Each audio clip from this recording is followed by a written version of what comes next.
Grégory Blanc, donc Louise Madec et Guillaume Allègre. On va commencer par les dames, donc par Louise. Voilà.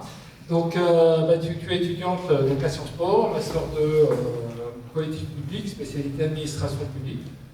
Après, tu vas passer 1 an à Boston, 6 mois à la DGFIP, délégation relations internationales, et tu as travaillé donc sur la réforme de la fiscalité nationale et internationale. De ce que j'en ai compris de notre échange, tu es passionné de la Chine et tu envisages donc de t'orienter vers une carrière de diplomate. Voilà. Alors tu es membre de PPJ depuis 2022 et tu es animatrice du CDL Économie. Et donc ce soir, tu reviendras à double titre, voilà, de cette chance. Tu nous apporteras ton regard de la nouvelle génération, donc celle de la jeunesse, sur les thématiques que nous aborderons, et tu seras aussi la porte-parole de Place Publique pour nous dire quelles sont les mesures donc, que nous portons dans notre parti en matière de justice fiscale et sociale. Grégory, donc vous êtes sénateur de Maine-et-Loire depuis le mois de septembre 2023, conseiller départemental du même département depuis 2007, premier adjoint au maire de Trélazé de 2007 à 2018. Vous avez adhéré au Parti Socialiste, je crois, en 1996, dont vous avez été le premier secrétaire de la section de 2002 à 2016. Au sein du conseil départemental, vous présidez le groupe d'opposition d'hiver gauche Anjou en Action. Et donc, vous avez été élu sénateur en septembre 2023 sur la liste Avancer l'esprit ouvert de sensibilité d'hiver gauche en accord avec Europe Écologie Les Verts. Voilà, donc avant votre arrivée au Sénat, vous faites partie du groupe écologiste, vous siégez à la commission des finances, à la délégation sénatoriale aux collectivités territoriales et à la décentralisation en tant que vice-président. Donc en tant que rapporteur spécial de la mission pouvoir public, vous êtes chargé du suivi du budget des idées du Conseil constitutionnel du Sénat et de l'Assemblée nationale. Et vous avez récemment publié donc, une note de l'Observatoire de l'économie de la Fondation Jean Jaurès avec des propositions pour rénover le processus budgétaire en faveur d'une plus de clarté, de transparence et d'efficience. Peut-être vous en dire quelques mots tout à l'heure. Et donc, très bonne nouvelle, depuis le mois de septembre 2025, vous avez rejoint Place Publique. Et donc, vous le disiez pas tout à l'heure, vous avez rejoint dans l'hémicycle notre second sénateur, Bernard Joly. Donc merci beaucoup d'avoir accepté notre invitation, nous sommes très heureux de vous avoir parmi nous. Et votre regard politique va être précieux pour nous éclairer sur effectivement les débats qui sont fortement d'actualité sur ce sujet. Et enfin, donc Guillaume Allègre, donc vous êtes économiste au département des études de l'OFCE, donc Sciences Po, spécialiste de la protection sociale et de fiscalité. Vous avez récemment publié, donc en 2024, un livre qui s'appelle « Comment verser de l'argent aux pauvres ». Voilà. Et donc qui a été primé, il est le prix de la FCE du meilleur livre d'économie 2025 et également le grand prix de la protection sociale donc, de la Caisse des dépôts en 2025. Une société juste, c'est à mon sens une société qui favorise, qui permet aussi l'ascenseur social. Et je crois que c'est d'abord cela qu'on doit avoir en tête. Le fait de donner plus à ceux qui potentiellement ont moins, je crois que c'est quelque chose d'absolument essentiel dans notre société. Je ne vais pas faire un grand cours de philosophie, mais on voit bien que dans la façon dont on pense la justice, on s'attaque à un combat politique d'entrée de jeu. Entre ceux qui pensent qu'il faut qu'on soit rémunéré en fonction de sa contribution. La justice, c'est de recevoir en proportion de ce que j'ai donné, de ce que j'ai investi, de mon engagement, notamment de mon travail. Il y a ceux qui pensent que la justice, c'est en gros remettre l'ensemble de ses moyens, de ses libertés à la société, notamment Rousseau, dans une certaine forme de filiation, Marx aussi, et puis après il y a une forme de redistribution égalitaire. Moi je crois, vous l'avez entendu à l'instant, je crois qu'on doit être capable de conjuguer liberté et régulation. Je crois qu'on doit être capable de penser la régulation dans une logique aussi où il s'agit pas juste d'avoir une égalité réelle construite par l'État, où tout le monde aurait en quelque sorte le même traitement, je crois qu'on doit être capable de corriger en donnant aussi plus à ceux qui ont moins, parce qu'on ne part pas tous avec les mêmes chances dans la vie. Il faut au moins deux principes pour avoir une théorie de la justice. Pour avoir une théorie de la justice, donc c'est les deux principes, c'est en règle générale, ça se résume à liberté, égalité.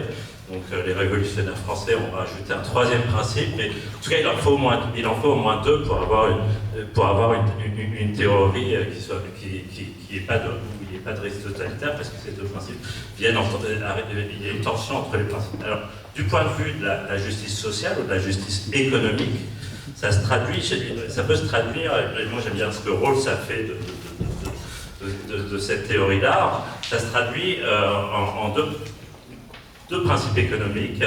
Donc il y a un principe de liberté, mais ce principe de liberté, évidemment, le problème c'est qu'il va créer des inégalités. Et donc le principe de liberté est supérieur. Et après, il y a un principe de différence, donc l'égalité. Et compte tenu qu'on est dans des sociétés libérales qui créent des inégalités, et donc on doit choisir dans ces institutions-là des institutions qui vont maximiser alors j'y arrive, les ressources des plus défavorisés.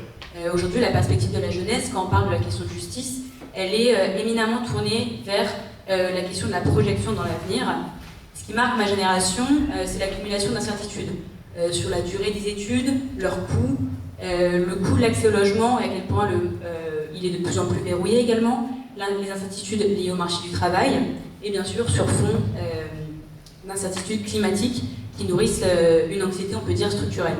Donc on voit qu'il y a effectivement une inégalité et une question de justice purement matérielle, mais il y a également une dimension temporelle à la justice.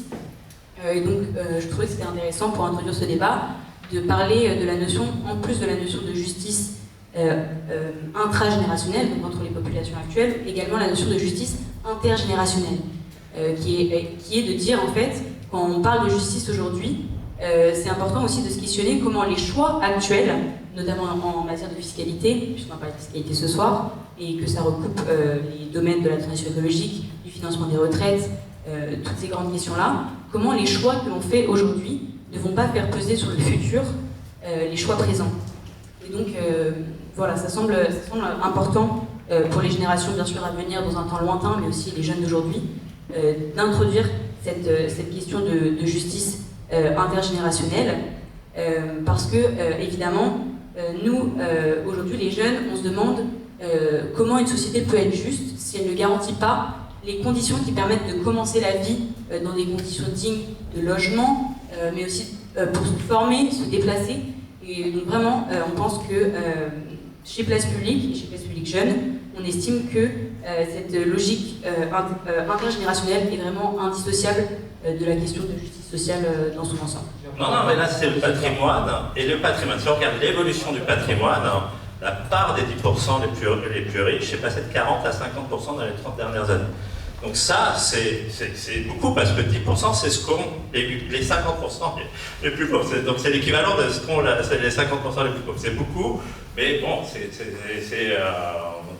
ça reste entre 40 et 50. Voilà.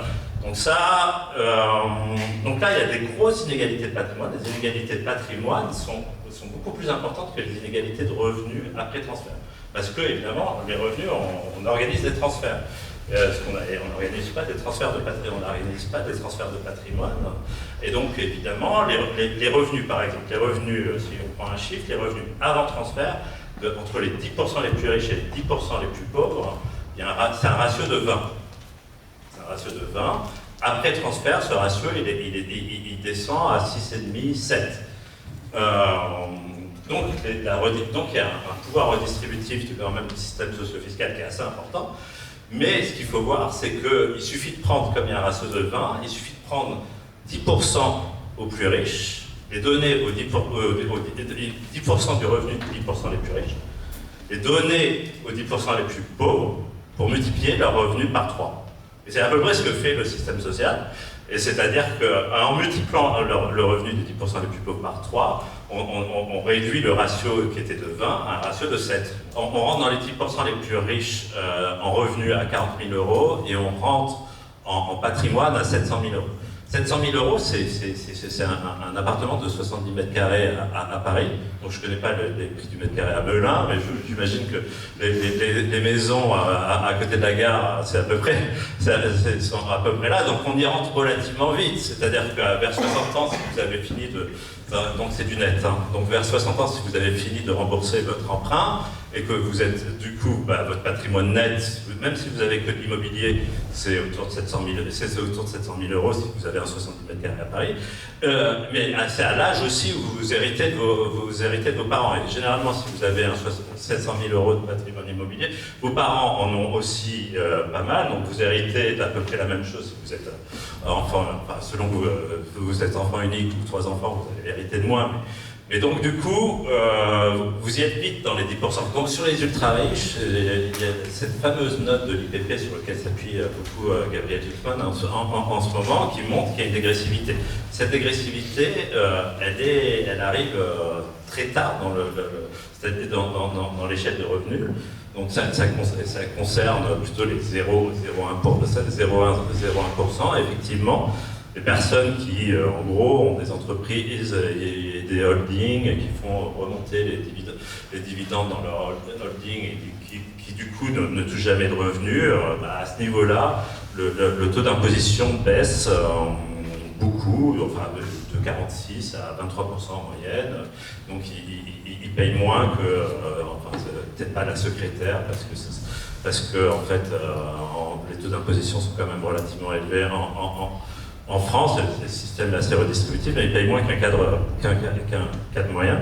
Si le système n'était pas dégressif, donc on prend taux max tout du long, et ben on pourrait récupérer 6 milliards. Donc, 6 milliards, quand on en cherche 25, je ne sais pas combien vous en cherchez exactement en ce moment, mais quelle est la consolidation budgétaire il en faudrait 180 sur plusieurs exercices. Donc disons, sur plusieurs exercices, on en cherche 100 en 4 ans, donc 25 par an. Et donc, bon, c'est 6% des 100, hein, les 6 milliards. Donc c'est un problème, hein, parce qu'effectivement, on prend les 2 tiers sur 75 individus. Donc c'est pas anodin comme enjeu, mais c'est pas non plus... ça va pas changer la face du monde. Et donc sur les pauvres, il y a une augmentation, par contre sur les pauvres, il y a une augmentation du taux de pauvreté. Le taux de pauvreté, il avait baissé, historiquement déjà, il était relativement élevé, il a baissé dans les années 60-70 avec la mise en place du système de retraite. Après, il a continué à baisser, il s'est plutôt stabilisé, mais il baissait quand même encore un peu jusqu'au début des années 2000. Et bon, autour des années 2008-2017, il a commencé à augmenter assez franchement. Alors après, c'est des taux, on va peut-être pas parler à tout le monde, on est passé de 12,8 à 15,4. C'est quoi le seuil pour... Donc en gros, c'est 60% du niveau de vie médian, on est autour de 1000 euros. Je ne sais pas exactement là, mais et donc du coup, on est retourné quand même, donc on augmente, on est retourné quand même à des niveaux qui déjà plus élevés que depuis qu'on suit cet indice. C'est plus élevé sur l'année dernière, c'était plus élevé depuis qu'on suit cet indice dans les années 90, mais même si on calcule avec un indice qu'on suivait dans les années 60-70, c'est plus élevé depuis avant 81. Oui, alors on redistribue beaucoup, mais de façon pas très ciblée, donc en fait on redistribue aussi aux entreprises, on redistribue aux classes moyennes, on redistribue beaucoup. Donc du coup, même malgré le fait qu'on redistribue beaucoup, l'impact redistributif de cette redistribution n'est pas plus élevé que dans d'autres pays. Parce que cette redistribution n'est pas très ciblée, et puis il y a des trous dans la raquette. Le gros trou dans la raquette, c'est les jeunes, 18-25, mais je te laisserai en parler. Il y a des dépenses qui sont relativement faibles, par exemple sur la pauvreté. Donc les minima sociaux, le RSA est très faible relativement aux dépenses sociales. En fait, ça coûte moins de transmettre à ses enfants, beaucoup moins, que de vendre et de payer les droits de notaire. Donc je pense que c'est au moment c'est sur les droits c'est sur les plus-values qu'il faut taxer. C'est-à-dire que l'argument de Arthur Mensch de dire bon, je ne vais pas vendre mes actions pour... Et je pense que c'est pas souhaitable non plus. bien qu'il soit propriétaire ou qu'il choisisse avec qui il va travailler. Mais par contre, cet argument-là, il ne s'étend pas à sa famille, il ne s'étend pas à ses enfants. C'est-à-dire qu'en fait, généralement, même l'argument économique, il est de dire qu'on veut ouvrir les entreprises et pas qu'elles se transmettent de façon familiale, hein. Parce qu'autrement, on va se retrouver avec la Gardère qui fait chuter son empire familial, va se retrouver avec des arguments, avec L'Oréal, donc L'Oréal où probablement Françoise Bettencourt est dirigeante de L'Oréal, donc du coup elle va pouvoir...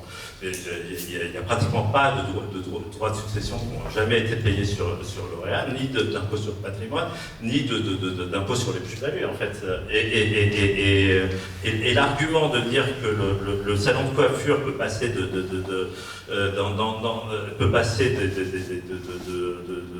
entre parents et enfants, il ne s'étend pas non plus à L'Oréal, parce que ce n'est pas des vrais dirigeants d'entreprise, ce n'est pas un bien professionnel pour François Bettencourt, L'Oréal. Donc du coup, devrait payer de l'impôt. À un moment, il devrait payer de l'impôt sur ces revenus-là, parce que ça vaut quand même cher. Alors évidemment, dans les échos aujourd'hui, il y a beaucoup de tribunes et tout. Il faut sauver le Parc du Trail, machin, et tout. Donc les échos donc évidemment, il faut sauver, après avoir sauvé Arthur Mensch sur la logique entrepreneuriale, maintenant il faut sauver Bernard Arnault et les enfants d'Arnault qui vont pouvoir recevoir tous ces milliards et tous ces revenus qu'ils n'ont jamais payé d'impôts et sans payer ni droit de succession ni d'impôts sur le revenu. Donc il faut savoir que déjà on a entrepris il y a presque 9 mois maintenant un travail de co-construction qui est vraiment un travail unique et qui reflète, je pense, qui on est en tant que parti, et également notre ambition de replacer la réflexion collective au centre de la politique.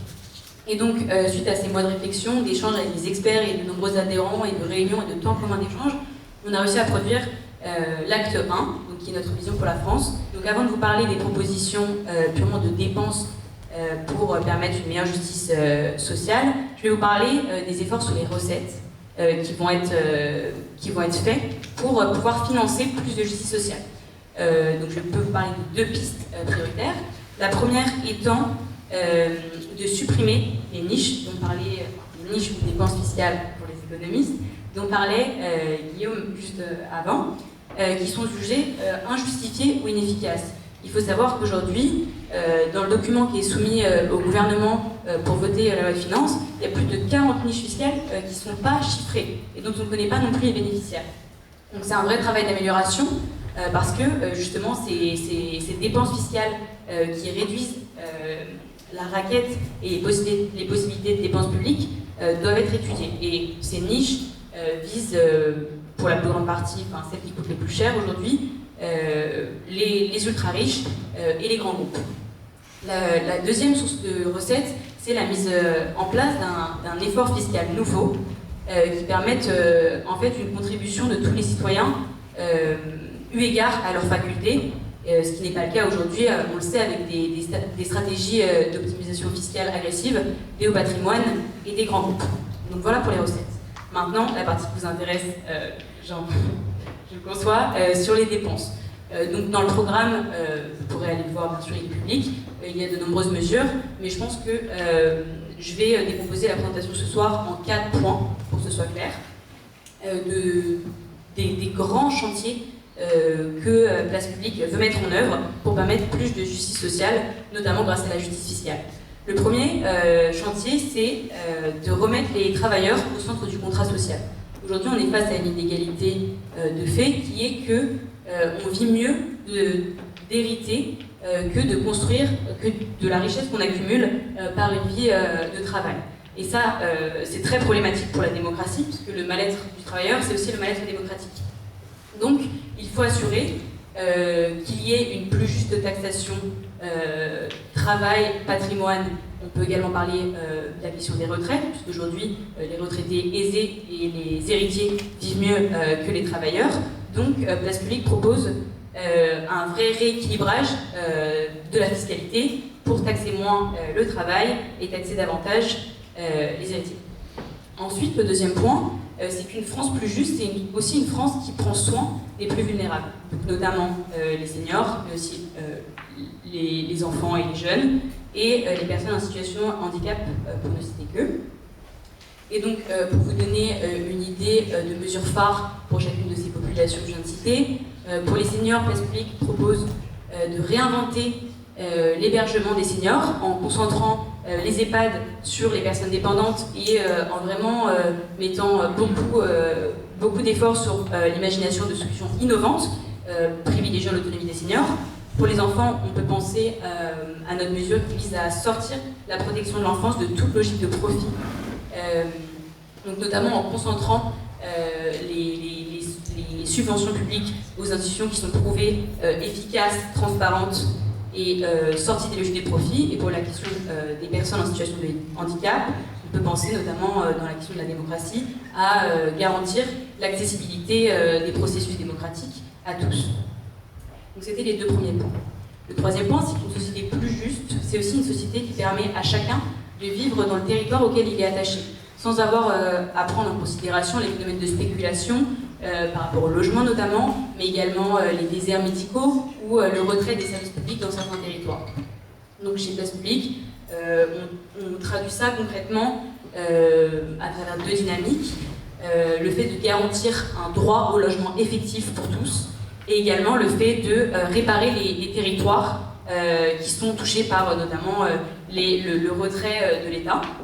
Et donc pour parler du logement par exemple, dans notre programme, on a la mesure de lancer un plan Marshall du logement, donc un véritable plan d'investissement et de rénovation des logements, tout en bien sûr en luttant contre la vacance des habitations, mais également de mieux contrôler la location meublée ou encore de lancer un programme Logement d'abord pour lutter contre le sans-abrisme. Enfin, le dernier point, une France qui est juste, et j'en parlais dans l'introduction, c'est une France qui ne sacrifie pas son futur pour son présent. Donc ça nécessite, et je pense que le parti a vraiment ces questions dans son origine, intrinsèquement, de penser aux défis de demain dès aujourd'hui. Et donc pour citer trois défis ce soir, d'abord le défi climatique. Place Publique, la question climatique elle est dans sa veine, et on est convaincu que la France peut et la France doit embrasser la transition écologique. Et donc pour parler de fiscalité, puisqu'aujourd'hui on réfléchit à comment mettre la justice fiscale au service de la justice sociale, il faut notamment supprimer les niches jugées trop polluantes, mais également renforcer les efforts de fiscalité écologique et orienter les dépenses publiques vers la sobriété et les énergies renouvelables. Donc c'est le premier défi. Le second défi, c'est celui de la soutenabilité de notre modèle de protection sociale. On sait qu'aujourd'hui ce modèle est mis à mal notamment par les trous dans la raquette qui ont été faits depuis les années 90 sur les cotisations. Et chez Place Publique, on veut garantir que le pacte entre générations qui est basé sur une solidarité d'aujourd'hui pour une sécurité de demain continue d'être renouvelé. Et donc ça implique bien sûr un meilleur pilotage du régime des retraites qui doit par ailleurs être simplifié, mais également d'augmenter le nombre de cotisants tout en veillant bien sûr aux critères de pénibilité. Le troisième défi, c'est le défi de la dette. Les générations futures n'auront pas le luxe de faire des choix politiques pour la justice sociale s'ils ont les points et piliers par la question de la dette et des intérêts à rembourser. Donc il faut dès aujourd'hui prendre à bras le corps cette question de la dette, et chez Place Publique on propose un assainissement. Je pense que je vais en parler mieux, mais on propose un assainissement des dépenses publiques et vraiment de s'engager sur une trajectoire de désendettement pour permettre d'investir dans l'avenir. Donc voilà, je pense que brièvement j'ai résumé, mais on voit que la question de justice sociale elle est essentielle parce que sans elle rien ne tient, ni égalité des chances, ni avenir, ni solidarité. Et chez Place Publique, cette question elle est prédominante parce que on sait que c'est la condition même pour que notre pays puisse protéger, permettre aux gens de s'émanciper et rester fidèles à ceux et celles qui la font vivre. La question qui nous est posée, elle est de deux ordres. Un, c'est quelle est la trajectoire de notre déficit? Et 2, quelle est la trajectoire de nos revenus? Quand je dis, je vais démarrer par le deuxième point, la trajectoire de nos revenus. D'abord parce que quand on a de la croissance, on a une augmentation mécanique de nos revenus. Donc si la croissance est plus importante, forcément on a plus de recettes. Et ça, c'est sans augmenter les taux de fiscalité, ou sans couper dans les dépenses. Je vais y revenir. Mais il faut quand même qu'on ait d'abord en tête que si on a de la croissance, quand on a 0,3 points de plus de croissance, ça fait 10 milliards de recettes supplémentaires. Donc c'est pas neutre. Le débat qui est devant nous, puisqu'on a un problème de déficit, c'est simple en vrai.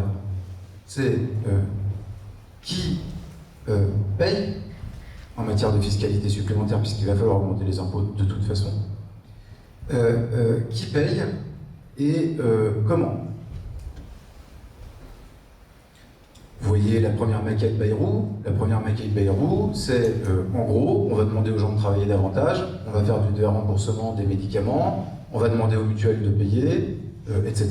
Un peu de fiscalité supplémentaire quand même, mais en gros, avec une masse d'efforts supplémentaires demandés aux classes populaires et aux classes moyennes. Il y a rébellion. Et ça tombe bien parce que dans le paysage, on a un débat sur la question de la fiscalité avec la taxe Huckman, qui est simple à comprendre, qui permet de mettre sur la table l'enjeu de la fiscalité et de la justice fiscale. Pour dire qu'il faut arrêter, les classes moyennes, les classes populaires, peut-être qu'il faut contribuer davantage, mais enfin, il y en a quand même qui ont une faculté à contribuer de manière beaucoup plus importante. Ce serait bien qu'ils contribuent aussi. Notamment parce que les dernières années, ils se sont un peu gavés. Donc, il y a un enjeu de qui paye. Puis il y a un enjeu aussi sur où on fait les économies. Parce que dire qu'on ne va pas faire d'économies, c'est aussi mentir. Il va falloir qu'on fasse des économies.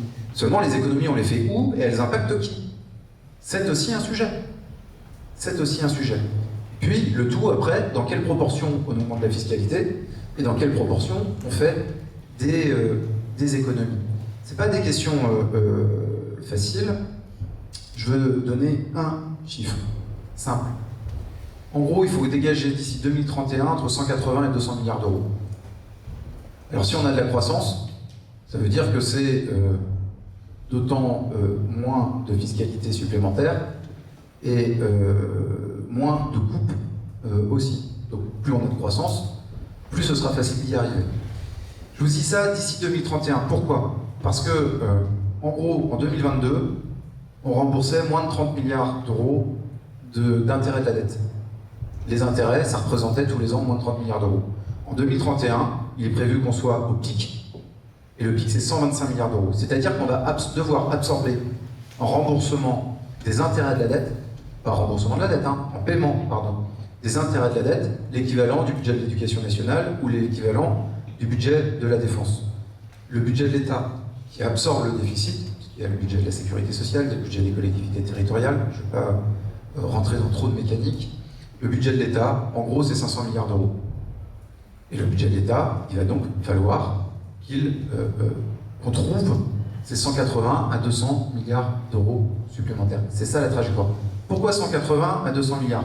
Parce qu'il y a 110 milliards, en gros, pour régler le problème de dette. Et si on veut préparer l'avenir, il faut qu'on soit capable d'investir dans tout ce qui concourt à l'ascenseur social, l'éducation, la culture, qui est en train d'être sabrée.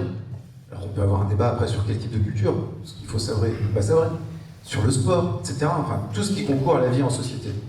Ça, c'est indispensable pour préparer l'avenir. Deuxième élément indispensable pour préparer l'avenir, tu l'as dit, c'est la question du défi climatique. C'est documenté, c'est étayé. On sait que globalement, il faut qu'on mette entre 30 et 40 milliards chaque année, 30 à 40 milliards supplémentaires pour répondre à l'enjeu d'adaptation de notre pays aux défis climatiques, si possible, d'essayer de réduire aussi la facture climatique, mais au moins pour nous adapter. Troisième et dernier défi, le défi de la souveraineté. Quand je parle de la souveraineté, je ne pense pas qu'à l'armée.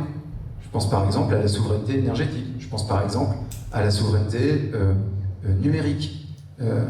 Voilà, tous ces enjeux-là, qui sont des enjeux, pas forcément de souveraineté française, ça peut être des enjeux de souveraineté européenne, mais on voit bien que la question de l'innovation, la question de la recherche, ce sont des sujets fondamentaux. Or, aujourd'hui, ces 3 points-là que je viens d'évoquer, en dehors de la défense, sont les 3 points qui sont sabrés dans les budgets.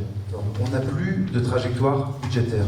Donc, on sabre dans l'avenir. Parce que le budget, il est construit de manière administrative, parce qu'il n'y a plus de pouvoir politique. C'est donc Bercy qui construit les budgets en allant taper là où c'est le plus facile. C'est Bercy qui construit le budget de manière administrative. Et la question fiscale, elle arrive là. Elle arrive là parce que du coup, on a du mal à avoir un débat argumenté, un diagnostic partagé sur quel niveau de fiscalité supplémentaire il nous faut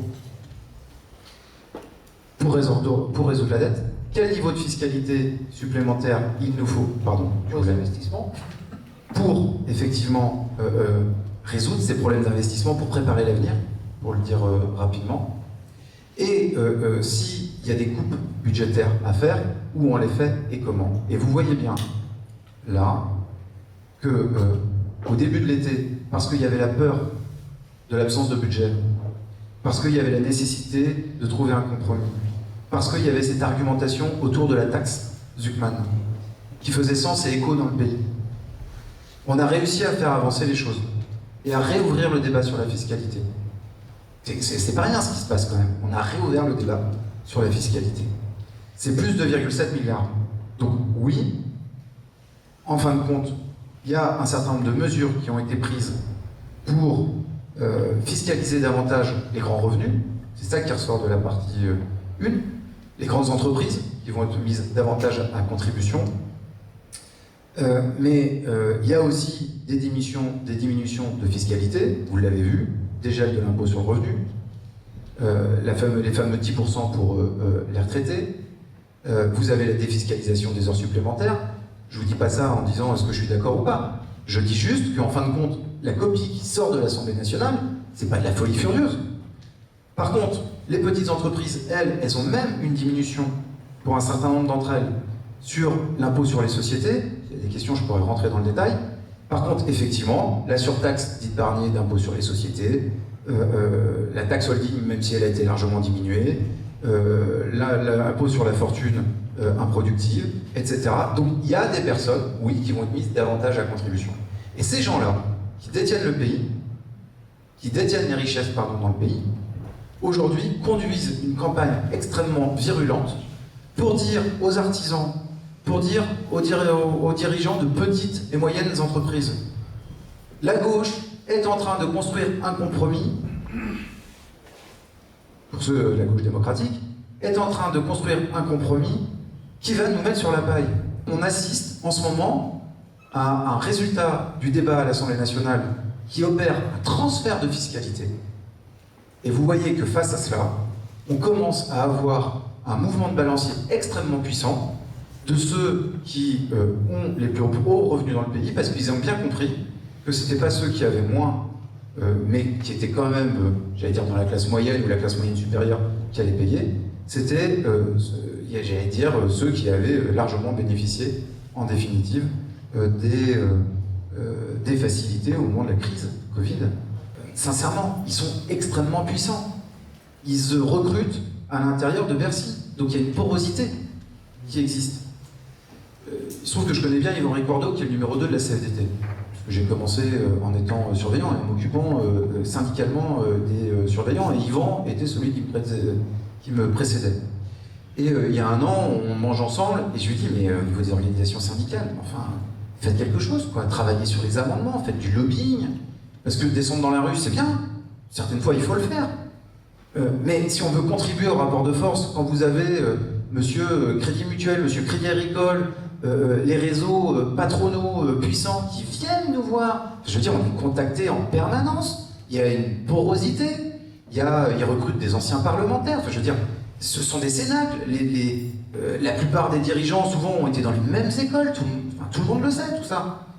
Donc, ils ont une puissance terrible. Si nous, on n'a pas cette capacité à débattre entre nous pour clarifier une position, pour se dire on va s'organiser, ne serait-ce que d'être dans une même salle ensemble, pour diffuser autour de nous aussi ces enjeux-là, qui consistent à dire il n'y a pas de raison que ce soit les classes moyennes et les classes populaires qui fassent le plus d'efforts. Oui, il va falloir faire des efforts, mais il faut qu'ils soient justement proportionnés. Aujourd'hui, ça rapporte plus, globalement, de mettre votre argent en termes de fiscalité, de mettre votre argent sur un PER ou sur de l'assurance vie, que de soutenir des entreprises, que de soutenir des entreprises qui pourraient agir en matière climatique, par exemple, sur des nouveaux procédés, etc. Je prends juste cet exemple-là parce qu'il est facile à comprendre. C'est pas qu'une question de risque, c'est une question de fiscalité. Et donc, il faut qu'on réoriente notre épargne, extrêmement importante en France, vers un soutien au développement économique. Éric de Chelles, tout d'abord une observation sur ce que vous venez de dire, justement sur la contribution de l'ensemble de la société. En effet, je partage complètement. Si on se concentre uniquement sur les 0,1% de la population les plus riches, on passe complètement à côté du problème et surtout, on n'arrivera pas à dégager aussi les masses suffisantes pour la solidarité, pour l'investissement, etc. Donc il faudra mettre à contribution une bonne partie de la société, les classes moyennes, même si aujourd'hui c'est un discours qui est difficilement entendable, mais de manière progressive. En tout cas, il faut que chacun y mette du sien.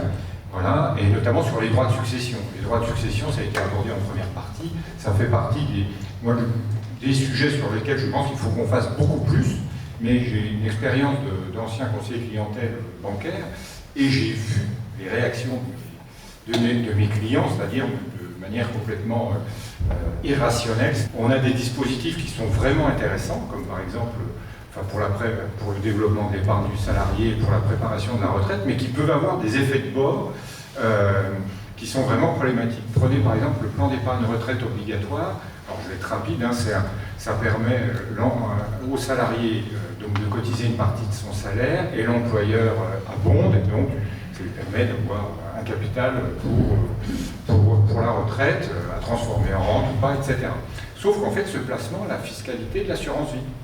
Et donc, les salariés aisés qui deviennent ensuite des retraités aisés peuvent conserver ce type de placement, et donc le jour où ils ferment les yeux, donc ils transmettent ce capital sans droit de succession et avec des plus-values qui sont défiscalisées. C'est complètement absurde puisqu'en fait c'est un plan d'épargne retraite. Donc c'est un cas typique d'effets de bord qui sont incompréhensibles et qu'il faudrait rectifier.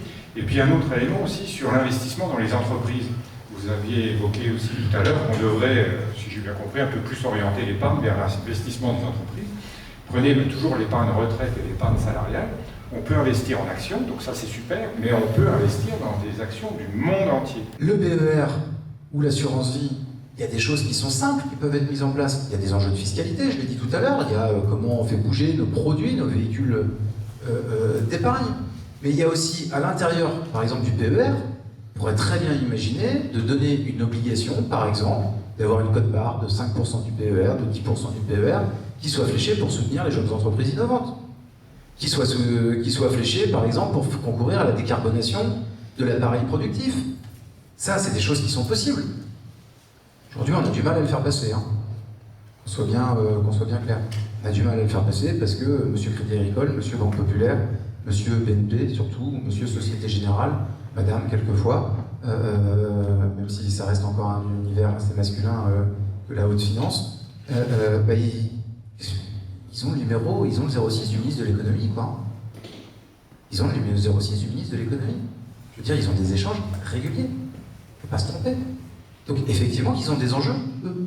Pourquoi la TTF, on n'arrive pas à la faire passer sur les produits structurés? Sauf cette année, parce qu'il y a une situation particulière à l'Assemblée nationale. Parce qu'ils s'y opposent. Parce qu'ils veulent que vous travailliez un jour férié en moins. Voilà, c'est pas très compliqué, c'est basique. Face à ça, il faut qu'on s'organise. Oui, alors, sur le financement de l'économie, il y a deux types d'investissements qui peuvent vous rapporter 6%, c'est les actions et l'immobilier. Sauf que l'immobilier, Ben, c'est structuré tel que aujourd'hui, je vais revenir sur ma proposition, tel que c'est très défiscalisé. Parce que la résidence principale est défiscalisée, vous ne payez pas de loyer, d'impôt sur revenu sur le loyer implicite, vous ne payez pas d'impôt sur revenu sur la plus-value, donc vous pouvez tout redonner. Mais ça, j'ai déjà expliqué. Mais aussi, il y a aussi d'autres choses, c'est qu'aujourd'hui, pour loger les étudiants, qu'est-ce qu'on fait ?